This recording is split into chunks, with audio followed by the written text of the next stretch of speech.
This is a really beautiful, beautiful gospel. It's such a beautiful. I don't know how to be able to transmit this to you guys well enough, but maybe the big question here is, do I believe? Maybe with that I should just stop the homily and leave it right there, but I won't. Belief is not just a on and off thing. It's not a switch. Oh, now I believe. Now I'm not. Now I'm an atheist. Now I'm a believer. No, no, it isn't like that. There's like degrees of belief, and maybe one of the things that I think today is portrayed in this beautiful intersection of celebrations is the power that faith has, the consoling power that faith has. We go from a troubled heart through faith to a peaceful heart, a heart in harmony, a heart in its proper place. And this, one of the things that makes it go from this experience of being troubled to peace, is through the experience of faith that obviously opens us up to God and His graces, and therefore we can reach the end. And the intersection that we have today, which is so beautiful, it's not only the gospel that we're celebrating in the Easter season, but also the celebration of Mary in this this month of May. And I don't know if you know, but in a few days from now, in 3 days from now, on May 13th, we're celebrating Our Lady of Fatima. And only 2 days ago, we celebrated Our Lady of Luján in Argentina. And on top of that, we have the beautiful celebration of our moms, which, as I said at the beginning, we are praying in a very special way for all of you, and we love you all, and above all, we miss you. My mom especially, but I'm sure everybody here misses their mom. And we'd love to be with you, to be able to give you more than a digital hug. But let's start with the last one, with the moms, and then we'll go back to the gospel as we go through Mary. So one of the experiences that I'm sure you all have had is the experience of running to your mom when you're troubled. You know, you fell, you were anxious, you were afraid, you were this, you were that. I'm sure each one of us has had an experience of that. If not like a biological mom, at least those spiritual moms, that there are plenty of them, like my sister that I'm so proud of, or Flavia, who has so many children here and there. And there is this other momhood, which is spiritual. Maybe if we could remember how you were drawn to go to your mom when you were in this situation, and what did you find in your mom that changed your heart from this experience of being troubled, anxiety, fear, anger, these things in your heart, and taking you maybe to something more peaceful, soothed, a bit more tranquil, less angry, less troubled. And the experience is very clear. I'm sure you all remember it. It's just her compassion. The first thing you experience is she was troubled with you. She was anxious with you. She was like, oh my God, what's going to happen? And at the same time, with this compassion, with this pain that shares your pain, she also expressed her love, her unconditional love. It doesn't matter where you are, I'm going to be with you.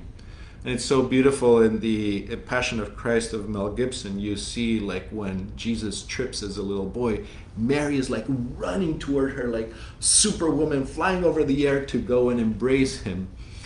And I think this image can help us to go into this beautiful message. And I think God has allowed us to have like moms here on earth, that we might little by little understand the mystery of His love and experience the peace and the consolation He wants to bring for us. So the second point that I wanted to talk about is our Blessed Mother Mom. And we have here on our wall this phrase that I love so much. Yeah, we've got a call coming. There you go. I think it's fine. Anyway, so gone? Okay. Are we still alive? We are still alive. And we're still at Mass, so we're fine. We survived that one. So the second one is our Blessed Mother, and this phrase that I love so much, which is a longer phrase, but here we have a condensed one. And Our Lady of Guadalupe says to Juan Diego, Saint Juan Diego, when he was very, very troubled and anxious and worried because his uncle is about to die. And I think in this season where there is so much anxiety, this message is a very powerful one. And she says to Juan Diego, have no fear or anxiety. Something that mirrors very closely what her son told us today. Do not let your hearts be troubled. Am I not here? Am I not here, I who am your mother? And actually the longer translation is, am I not here, the one who has the honor of being your mother? Are you not in the folds of my arms? Really a beautiful message, reminding us this experience that we had physically with our moms, that without words, in a very powerful way, just transmitted this. As we grow in maturity, we grow into the spiritual realm, and we start to experience the spiritual compassion of our Blessed Mother, her spiritual love and embrace, that little by little takes us to deeper experiences of consolation and of peace, bringing down the trouble that is in our hearts. So I think that is very beautiful. And in Our Lady of Luján and Our Lady of Fatima, we also have this other experience which is so beautiful. How something so small can become so powerful. And the message that they send is very simple. Our Lady of Luján is a tiny little image this size, and she just threw the bulls that were carrying her, made them stop and transmitted her message in a very, very simple way.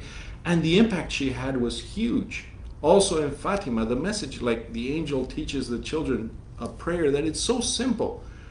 I believe in you, I hope in you, I adore you, I love you, God, and I ask forgiveness for all those who do not believe, do not hope, do not adore, and do not love you. Who cannot learn that little prayer? Something so small that she says can transform everything. What am I saying with this, dear brothers and sisters? Our Blessed Mother invites us to obey. If you remember your mom or your spiritual moms, they first consoled you, embraced you, loved you, and then they told you, you better go and do your chores. And our Blessed Mother always is calling us to this path of obedience. And it's very interesting because that takes us into the gospel, because obviously Jesus teaches us, do not let your hearts be troubled. Don't let that happen to you. How can we not let that happen? He continues saying, believe in me.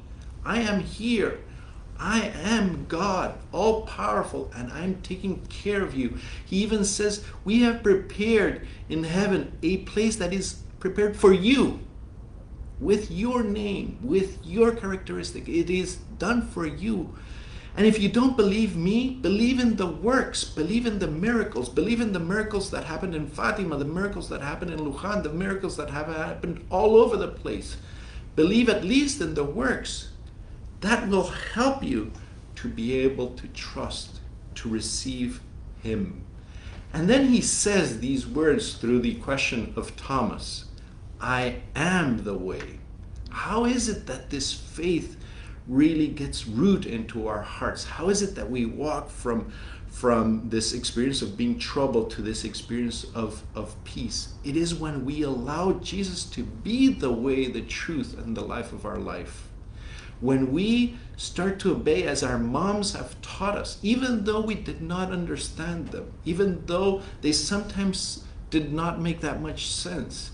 Sometimes Jesus in his commandments, we just don't understand them 100%, and that's okay, that's part of life. What is important is little by little to follow. As you follow your GPS, It says turn left. You don't know why left and not why right. Well, it is because further on there's this accident and there's a huge traffic, and it's better if you turn left. And if you're stubborn and say, no, I know better than my GPS, you'll go and hit the traffic and say, okay, yeah, he was right. Sometimes we just have to obey. He is the way. There's no other way to the Father except through Jesus. Those words are really, really powerful in today's gospel. So, dear brothers and sisters, to wrap it up, do you believe? Do you believe in our Lord Jesus Christ? Have you had this experience of going from a troubled heart to a peaceful heart, going through this experience of faith, a faith that becomes obedient, a faith that follows the Lord, even though we don't understand him always?